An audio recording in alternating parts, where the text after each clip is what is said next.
Welcome to IdeaGen TV. Today we have with us Peter Fatelnig, Minister Counselor for the Digital Economy at the European Union, Delegation to the United States. Peter, welcome. Many thanks, George. Many thanks. Great pleasure being with you here.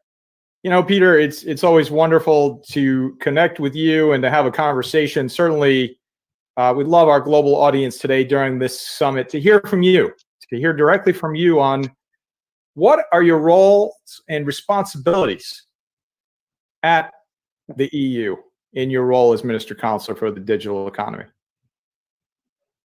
Well, I'm working out of the Washington, D.C. office in a diplomatic role, and often I describe diplomacy as a form of journalism, except it's a two-way journalism. So my job is explaining the European Union digital policies and objectives to my friends here in the US, and vice versa. Equally, I explain US policy to Brussels. Now you can imagine that translation is quite an effort in this process. It's a very great job. It's a lot to learn, a lot to do, as digital is really one of these key policy areas we are focusing on. And perhaps I could just add, would be interesting, you know, just imagine this pandemic would have hit us 20 years ago. If we all roll back 20 years, how exactly would we cope with the situation? That's right. It's really, you know, Peter, it's really remarkable in that, you know, we just a few short months ago had a conversation about you know, presenting at a summit, and based on the changes in the format, we now have a digital convening, and very interesting. I'd like to go back. You talked about going back. How about going back to when you first started your career? What was it like when you first started with the EU? It was a very different time. I think best characterized, that was a world driven by hardware. So tech, when we spoke about tech 20, 25 years ago or 30 years ago, tech was electronics, and electronics were circuit boards. Code was hardwired. That was the world when I started working for the Commission. That was the world when I started working in industry before. And in fact, a little anecdote here is I bought a Commodore C64 in 1985, which was my first way into programming in BASIC. But there was basically no use for software at that time. I found it, to be frank, I found it quite boring. I mean, I was working on little programs, but there were no users. There was nobody using it. So that was a world of hardware, and it has changed so much in the last 20 or 30 years. You know, Peter, that's really fascinating, you know, to hear your perspective about the beginning of Peter's career with the European Union. Can you tell us a little bit about how you helped to drive forward internet innovation policies within the European Union? Mm-hmm. If you allow me once more, sort of a bit of a flashback on my career, I started as a junior engineer. My first job was with Texas Instruments at the semiconductor factory in Germany. I wanted to get into this really cool business that was really top-notch engineering at that time. I wanted to know that technology and to learn that business. And fabs were at that time a place you could walk into. I worked in there with protective gear, and products were handled manually, shifted from machine to machine, and for the various next processing steps. There was a lot less software at that time, a lot less process-driven software. When you go into a fab today, it's just one big machine, the size of a large building. It's sealed off, fully automatic, robots are moving everything, software is controlling everything, costs you $5 billion before you get the first silicon out of such a factory. So what we have seen is that the last 30 years, software really has eaten the world. And I think this is something we have to appreciate, because there are profound policy implications. This is just the way things are today. It's not whether we like it or not, doesn't matter. This is the way the things are, and the better we can recognize the pros and cons, the better I think we will be able to move forward. That's right. That's right. And after such a long career in the tech industry and dealing with technology, how has your background really helped to inform and affect a key role in helping us to overcome this global situation with the pandemic? How do you see technology playing a role in that? Well, before we look into the future, let's maybe look a little bit back. Let's see what is at play already.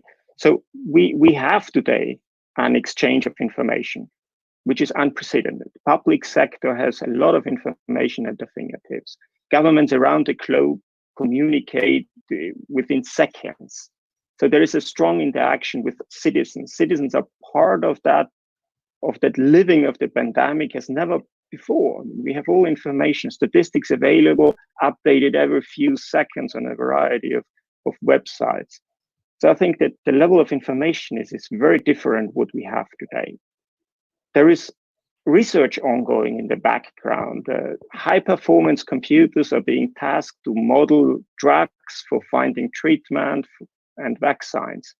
That hasn't happened, but it's happening as we speak right now around the world, not just here in the US. That happens in China, in Europe, in India, and in other places. Contact tracing is probably the next thing which is going to come. There's no point in employing thousands of people who are tracing people across the country, trying to give them a ring, and then they are not home or whatever. So there's a lot more we can do. So if we think longer term, I have the feeling we ain't seen nothing yet.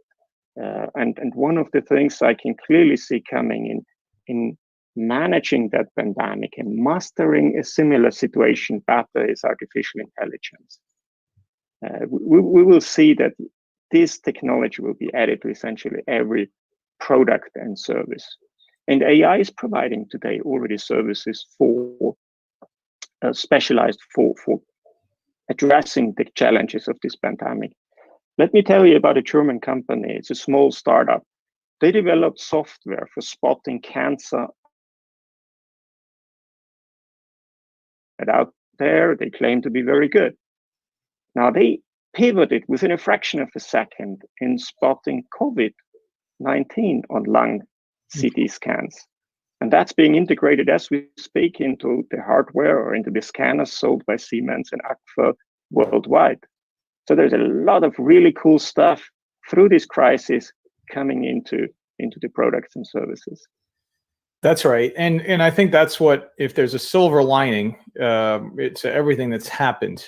It may be that. It may be examples of like what you just cited, where you have a repurposing or a new discovery or an acceleration, or maybe a combination of all of those factors to help drive forward the planet in ways that previously perhaps we could not have either imagined, or maybe we didn't even think it was possible, but based on this focus and this immediacy to addressing the issue.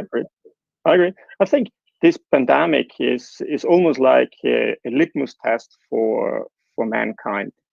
Whether we are able to deploy all the technologies, all the knowledge we have, and put it to this crisis for the real benefit of people, and whether people will trust those solutions and technologies we're coming up. I don't think the answer is yet that clear. I think the answer is still outstanding. And it's going to be a very, very interesting test if all what policymakers are thinking, all what technologists are thinking is really ending up to the benefit of the people quickly. That's right. And Peter, while we have you, and I think it's important to ask this question, in terms of our global audience, so we have folks from just about every country in the world on the planet that have access and are watching this summit, this digital summit on innovation. What is the European Union's perspective, or the European perspective, I should say, on the pandemic? And then how do you see Europe and vis-a-vis that, the planet coming out of this? I'm not sure if we have enough time in this conversation for going through an exhaustive discussion on this. I think, let me start that way. Rahm Emanuel used to say, apparently he's still saying, that never let a good crisis go to waste. And I think that describes quite well how the EU is approaching the situation. There was a very quick taking of ownership of this crisis. There was very little discussion of, should we do something, maybe not. There was a very quick reaction saying, okay, here it is, we got to do something, we got to move. That quickly liberated early on thinking, not only about how do we mitigate the crisis, but sort of after the first masks were handed out, people were starting thinking immediately, what does it mean for afterwards? What do we have to do to get to a situation which is maybe not the situation as before, but a situation even better as we had before? And I think what played a big role in this kind of thinking was that the timing was, I have to say, at the end of the day, was very fortunate. This is an unfortunate crisis, but that it came in March in Europe was just a few months after the new European Union leadership took office. They were all in the mode of planning and rolling out new policies. And what you see now, that the European Union has used that crisis as an opportunity to come back with stronger EU policies, with a bigger EU budget, which addresses not only the crisis, but addresses of what sort of society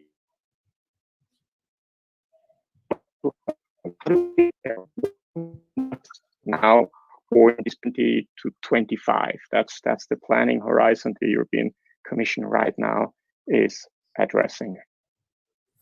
Incredible perspective, Peter, and as always. And so during the course of your career, what is an example of one of your favorite projects that you've worked on, and why? I think there are a couple of projects and initiatives where I entertain a vanity of being proud. I work for a public organization, so normally one isn't that proud of work you do there. But perhaps if I can name one, it is a project called FiWare, or Future Internetware. We developed in that project an operating system, an open source operating system for cities, for factories, or in fact for any complex data environment. It breaks information silence, makes IoT simple, and transforms data into knowledge. And I think the key here was it's secure, open source, complying to EU values and becoming a real export now. So because today, if you talk about data platforms, if you go in a city or in a factory, it doesn't matter. Platforms are closed, not interoperable. You cannot port your data somewhere else easily. You're hostage very often. You're hostage to your vendors to provide this technology. And frankly speaking, often you don't get a bad deal. In particular, the public sector never gets a good deal out of tech companies providing services to them. So platforms need to be open and interoperable. And FiWare is this leading technology right now in providing that. And I'm glad and excited to see it grow every day. Well, that's incredible. And that's a perfect segue, I believe, to my next question, which is related to the 17 global goals of the United Nations. So you probably heard me talk a lot about these. I know you and everyone across the planet refer to these, especially with the EU's lead on a lot of these goals and awareness and effectiveness in helping to achieve those. But in a perfect world, Peter, in a perfect world, if you had the choice and the ability, which goal of the 17 would you like to see achieved first, and why? Well, I'm not sure if that is a trick question you're asking here, because you know very well that the Sustainable Development Goals, all of them are an interlinked system of policy indicators. So picking one is kind of neglecting the others, and I'm neglecting that they are actually connected. But you make me pick one, so I will pick one. And my lucky number in life has always been the 13, so I go for the 13, which is climate action. And there is no question. today. I mean, climate action, there's no question that mankind has changed the face of the planet. Whether you call it climate change or something else, humans have introduced risks in the ecosystem we find hard and costly to manage today. That's pretty much a fact. You can look wherever you want. And maybe it is the right of humans to do so, to do and use that planet in whatever way they want. But at the moment, it's the only planet we have. So we probably want to keep it habitable, perhaps retain most of the charm of this planet we love so much. So if you ask people out there what they love, I mean, people love nature. Flora and fauna is to be retained, what citizens want from policymakers. So it's not a question whether we want to do it. What is interesting is, if I pick climate action, it's maybe the outcome is a better environment, or more or less declining environment. But perhaps what is the more interesting thing here is with the Sustainable Development Goals, by pursuing one, you can get different outcomes, several outcomes. Clearly for the European Union and the EU Green Deal, it's about the economy. Achieving a climate neutral society and economy by 2050, this is the target, not just for a better environment, but this is also a better economic or environmental target, because we would like to build those industries which are necessary for society and economy in 10, 20, 30 years from now. And that's an economic objective. And what I like here is that by just picking one, because I think one I can address all the others in an indirect way too. And this is maybe what countries or those who are working with sustainable development goals should realize. You don't have to go after all 17. You probably can only pick one at the end of the day, do that, and then pull the others along with it. That's incredible insight. And I like how you from an analytical perspective broke down the goals and basically chose the goal that perhaps is most important to you personally and professionally, and then created that context for the connectivity to the rest. I personally like goal number 17, which is the partnerships piece as well, because without the partnerships, you also can't achieve all the rest. So it's really fascinating. But what I agree on wholeheartedly, and what I believe IdeaGen espouses is the belief that we can achieve these global goals by 2030, that it's absolutely vital to have awareness at a baseline of the goals. What are the goals? And for people to understand that there was a unanimity, that the United Nations agreed unanimously on these 17 broad goals. There was no dissension around the final agreement around these 17 broad goals. And to your point, no matter what you call any of these goals and how you frame them, they're all critically important, and every country in the world, including the United States, has agreed to these. So I think for all of us as citizens of global citizens of the planet and the rest, it's great to be aware and to then, if we can, do our part to help achieve the goals by 2030. If I may add something here. Yeah. It's almost a little paradox that some people believe the United States is not or should not be the leader on the Sustainable Development Goals. Clearly, society and economy is this most optimist society on the planet I have ever met. A society completely living in this anticipation of a better future and mobilizing today everything in order to get there. So it's sort of this super big asset the United States has as society, as economy, in just coping with essentially any problem coming down the timeline. And I don't think it would be a disservice to call the United States maybe not a leader in this. That's right, and it is, and I think when the MDGs concluded and the SDGs, the Sustainable Development Goals, began, and that shift to focusing on all of the countries involved instead of just developing countries, perhaps, that then became important. And then that's why I believe the awareness piece is so important, because these are not the MDGs. The MDGs were a great start, as everyone knows, but the SDGs include problems and issues that are right here in the United States of America or any other country in the world. So it's not just we're trying to help another place, it's we're helping our communities too. So there's that angle that I think is also critical for the awareness of these global goals. I mean, it's one planet, to your point. You know, there's poverty across the planet, including in the United States. There's human trafficking right here in the United States. All sorts of issues that are not somewhere else. They're also right here. So I think it's important to have that contextualization of what is important and how it impacts your community as well, in order to really be able to understand how you can even make a difference in your community and at the same time be helping to achieve the global goals, right? So it's not separate. It's all interconnected. And I think, you know, I'd like to ask you, Peter, what, from your vantage point, because you live so close to this, is one good way to help achieve the global goals?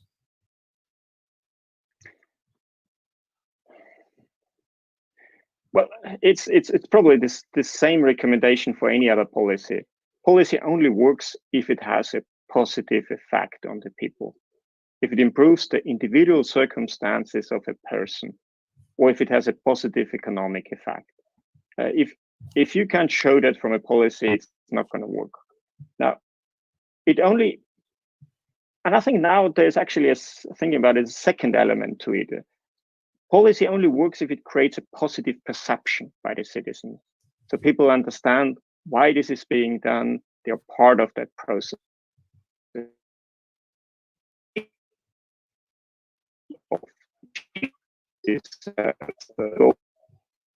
Is by ensuring co-creation and a participatory governance model. This is nothing you can really organize completely top-down. It doesn't work. You're not flexible enough.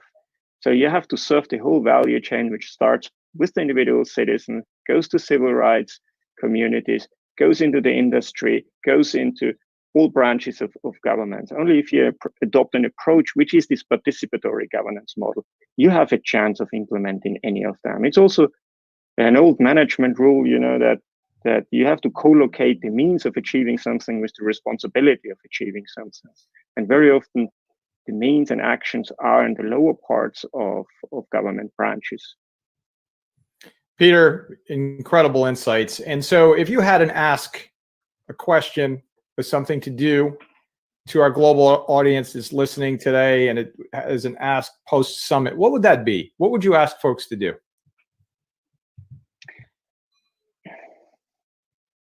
There's, you know, societal and economic progress are a step-by-step process, and there is a balance required, or you have to balance the attention to immediate policy needs versus long-term policy goals. But there's one piece where I think we are not paying enough attention to, and I would appreciate if the audience at least would sort of take a moment to reflect upon what I would like to propose. We have to create trust in a digital world. I believe we live in a trust crisis right now. Trust in government is eroding. Trust in business is rock bottom low already. Trust is hard to create by rules, so we probably have no real approach as government to create that trust. So I would urge people to think about how can we address this trust crisis before we get into doing other things. So what can government do? What should civil society do? What should businesses and business associations do to create trust? And those who are more skeptical about what I'm saying about trust, I would highly recommend looking at some statistics of Pew Research, particularly the one from November last year, 2019, which looked at trust in the digital economy. The numbers are devastating. Very, very, very low levels of trust by consumers and citizens in these marvelous technologies we all want to have, but we just don't trust them. You know, Peter, that's incredible. You know, and I often think about that and refer to that. I think there was a time when perhaps when there was less information, and there were only a few sources of that information that you could argue maybe were trusted. And today, you have limitless sources of information. If you Google anything on any issue, 1 million answers will come up. And who then do you know to trust? And I think that may, my own perspective, but maybe plays a role in it. There's just so many sources of information, thanks to this digital world that we live in, that perhaps it's tough to put that badge or that seal of this is a trusted source on just one entity when you're getting so much information from so many different angles. And so I think it's a perfect shift to, Peter, if I were to ask you, what is an inhibitor of helping to achieve the goals? In other words, what are some of the roadblocks that you see in helping to achieve these goals? You know, just a few months ago, again, we were looking at this runway to 2030, 3,500 odd some days to get to 2030. There's a roadmap, as you mentioned, across Europe and throughout the world, new leadership in certain countries. Everyone's excited to do something either new or to implement projects, etc. And then we get this global pandemic. And, you know, there's optimism that perhaps we'll come out of this with some good news, perhaps. But in the end, there's been a large toll on a whole planet. The whole planet, really, for the first time in history, endured something together. We're still, by the way, enduring it, right?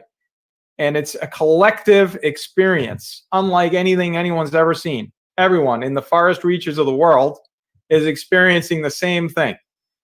And so beyond that, what do you see as that roadblock, as that inhibitor for achieving the goals? Has this set us back in terms of achieving the global goals, or do we have an opportunity, perhaps, just a question, to accelerate the potential of achieving these global goals by 2030? I'm a relentless optimist, and that's not by experience, that's by choice. So I think you're right. First, we have to use the crisis. There is no other option. You can decide whether the glass is half full or half empty. That's a decision. And we should decide that the glass is half full and take it from there. The biggest inhibitor, and I think you alluded to it a bit in your question or in your previous comment, is that there is so much noise today out there. This noise factor in this conversation is disinformation and misinformation. And it's a tremendously strong signal today in the public space. And there is a tangible risk that this noise becomes so loud that society loses the ability to act rationally. I have no doubt that we are probably at the cusp of losing control of this, of losing an understanding of what's real, what's fake, what do I want, what is my role here. And we should not neglect the risks coming with it, because it's like disorientation. You can only achieve a goal if you know where to go. If we lose the ability to locate where we are, the way we want to go, we are hopelessly lost in space completely. And I think this disinformation and misinformation campaigns are very effective and low-cost methods of disorienting entire countries for a very long period of time. This is something, and I'm not suggesting that I have all the answers to the question, because for years we have been looking on working on this topic. There are gradual improvements possible, but I think there is a deeper issue. And I wonder whether the deeper issue has to do with education and how we educate people. That's right. That's right. And there's no doubt that having, again, those trusted sources of information is vital, because, again, we're getting so much of it. There's so much information, and there's, so many different aspects to this that it's sometimes very difficult to distinguish between, not necessarily just what is true and what isn't, but where are the gray lines here, and where are the guardrails in having a conversation that, you understand what the real facts are, I should say. Like, I like when folks are talking about the pandemic and they're talking about the science and the data. I know that you can have different sets of data, and I know that you can look at science and have different experiments and come to different conclusions based on what the sets are that you input. However, you can develop a mean to develop that average where you can have a fairly decent understanding of what the reality is that you're dealing with. And I think, to the credit of governments around the world, I think they've been strident, including the European Union, together with the United States, in helping to develop this sense of here's where we are. I don't think there's been any kind of a disagreement that I can see that says, well, no, that's not accurate in terms of the science and the data around what we're experiencing. And so, shifting a bit, the Sustainable Development Goals, multilateralism, is that a good approach? Is that the only approach? George, I think we already live in a multipolar world with competing socioeconomic systems. I think this is what we should first recognize. I'm not suggesting whether the EU's social market economy, the US capitalist system, or China is doing best. Doesn't matter, and anyway, what's best in this definition here. But there are different ways of organizing, different approaches of organizing society and the economy. We have to recognize that, and we have to think hard how to cooperate effectively among those systems, different systems, and yet compete at the same time. And that's the key in here, because there's nothing wrong in cooperation or neither in competition, but we need a rule book for that. Otherwise, it becomes a crazy run, and everybody runs in whatever direction.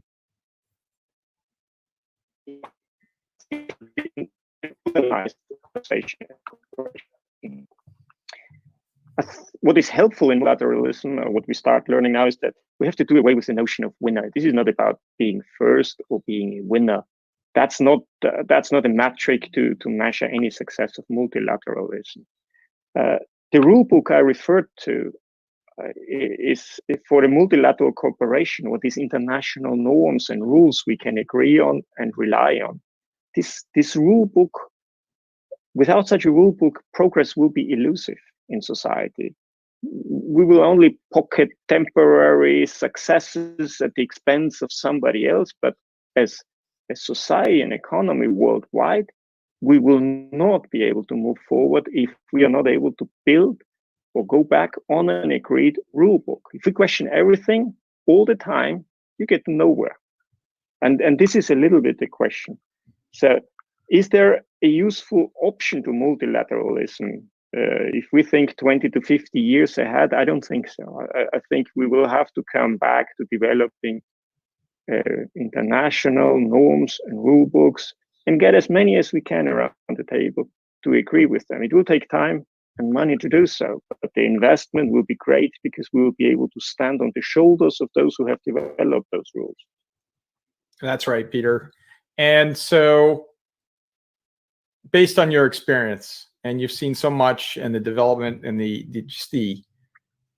quantum changes, to use that term, quantum changes in technology. I mean, we've seen, gosh, just in the past decade, unimaginable advances in technology across the board. Internet of Things, just technology for vehicles, you name it, healthcare, finance. What do you see, Peter, as a paradigm change, having the potential of a paradigm change in technology? At least right now, I spend a lot of time working on artificial intelligence. And I think the more I see about this technology, the more I start understanding how profoundly it will change how we organize society, how our economy will be run. And there are several reasons. First, it's clear that already today, artificial intelligence drives more and more data-driven services. This narrow AI does a pretty good job. I'm using Spotify. It's pretty cool what I get recommended there. It's not just taking you down to a rabbit hole. It's a pretty good way of letting you experience the whole universe of music. However, what basically is maybe the downside is to understand the inner functionings remain elusive and to most of us, and it's even counterintuitive at many times. So this leads to this mystification of AI and giving rise to speculation. So I think we should spend a lot more time on understanding what AI is, how AI is working. I don't have to understand all the deep parts of it, but to give a good understanding that this is a technology which is useful to be deployed as much as possible. You know, I have a car, it has a combustion engine. I don't know exactly how a combustion engine functions, but I think somebody has thought about it. It's kind of working. I like it. So I think we have to see this AI as a bit this combustion engine of basically every data-driven service in the future. What is interesting here is that Finland put out a course to train 1% of its entire population on AI. That's about a 20-hour course everybody can take. It's called Elements of AI. It's also available in English. Some 410,000 people have taken that course so far, and it's for an audience of you and me and everybody out there to understand there's nothing mystical. This is technology. Somebody made it, and it's working well, and the risk can be managed. And this is something we should perhaps take as another example or an objective here of let's train 1% of the entire world population on AI. Peter, you've created a thought-provoking moment because, you know, prior to the pandemic, we heard a lot about the mismatch between skilled workers and the education needed to get into those skilled positions, and then the availability of those positions. So millions of jobs not aligned with the available skill sets. And now we're looking at this pandemic, which is forcing us to really rethink industries that you would have not, at least in the near term, thought about rethinking, like the restaurant industry. Think about the transformation that's happening digitally and otherwise. Think about the financial services industry. Healthcare is one of the ones that we're really looking at. I mean, if you look at healthcare delivery and telemedicine and all of the things you're talking about, and add a layer of AI onto that, like you mentioned at the onset of this program during this summit today, thinking about being able to spot lung cancer in these x-rays from a digital perspective, perhaps faster than the human eye, or equally important, maybe more accurately than the human eye. Then we're talking about game-changing situations. And then let's think about for a moment the world coming together in record time to help develop what will potentially be a vaccine for this virus, and how all these companies, all the barriers between scientists have opened up for collaboration to allow for that understanding on what is happening in labs across the world to again be able to address this pandemic. I want to applaud you and what, you know, everything that you're doing, Peter. I know you're a huge advocate for technology, and as Minister Counselor for the digital economy, certainly it's an important issue for you. I really applaud your work and your vision, and you really are an optimist, and so am I, which makes it a great, simple. You know, it's going to be a great conversation when you get two optimists together. We both believe in a better day tomorrow. I want to thank you personally, professionally, for taking time to join us during this Digital Innovation Summit presented globally by Microsoft. We could not be more thrilled to be having conversations with folks like yourself, because all of these issues are so important. We could go on for several hours and make it a summit in and of itself. Unfortunately, I know your time is limited, so I want to again say thank you. Thank you, Peter. How can folks find out more about your work at the European Union? Follow us. We are on Twitter, European Union Delegation to the United States. Perfect. Thank you so much for having me. Greatly appreciate. Peter, thank you. Take thank you care. very much. Thank you for all you're doing. Thank you for changing the world. IdeaGen TV, Innovation Summit.